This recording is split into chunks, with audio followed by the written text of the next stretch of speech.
بسم اللہ الرحمن الرحیم۔ السلام علیکم ناظرین، آپ دیکھ رہے ہیں یوٹیوب چینل امان ٹی وی۔ خبر شامل کرنے سے پہلے گزارش ہے کہ ہمارے چینل کو سبسکرائب کر لیں، ویڈیو کو لائک کریں تاکہ ہر نئی آنے والی خبر بر وقت آپ تک پہنچ سکے۔ ناظرین، آپ کو اپڈیٹ کرنے جا رہے ہیں گجرات کے قومی اسمبلی کے حلقہ این62 سے مسلم لیگ نون کے مرکزی رہنما سابق ایم این اے چودھری عابد رضا کوٹلہ کے حوالے سے ایک اہم خبر سامنے آئی ہے۔ کوٹلہ عرب علی شاہ کی سیاست کے حوالے سے آپ کو اپڈیٹ کرنے جا رہے ہیں۔ سابق ایم این اے چودھری عابد رضا کوٹلہ کے سیاسی دفتر سرائے عالمگیر میں تعمیر کا آغاز کر دیا گیا ہے۔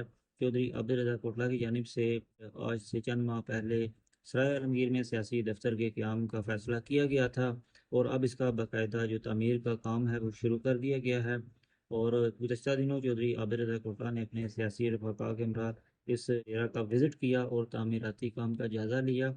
اب دیکھتے ہیں کہ چودھری عابد رضا کوٹلہ این62 میں اور خاص طور پر تحصیل سرائے عالمگیر میں آئندہ سیاسی میدان میں، خاص طور پر انتخابی میدان میں کس قدر کامیابیاں سمیٹتے ہیں۔ اور چودھری عابد رضا کوٹلہ کے جو سیاسی حریف ہیں مسلم لیگ کاف کے مرکزی رہنما چودھری وجاہت حسین کے صاحبزادے چودھری موسیٰ الہی کا بھی ڈیرہ اس علاقہ میں موجود ہے، سیاسی دفتر ان کا موجود ہے، جہاں پر جو ان کی سیاسی سرگرمیاں جاری رہتی ہیں۔ اور دوسری جانب مسلم لیگ کاف کے رہنما ایم این اے حلقہ این62 چودھری محمد الیاس، وہ بھی اپنی سیاسی سرگرمیاں اس حلقہ میں جاری رکھے ہوئے ہیں۔ اور اب چودھری عابد رضا کوٹلہ جو ہیں سرائے عالمگیر میں جو ہے انہوں نے اپنے سیاسی دفتر کے قیام کا باقاعدہ تعمیراتی کام کا بھی آغاز کر دیا ہے۔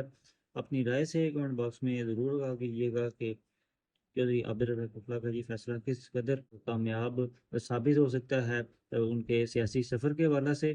اگلی ویڈیو تک لی دیجیے اجازت، اللہ حافظ۔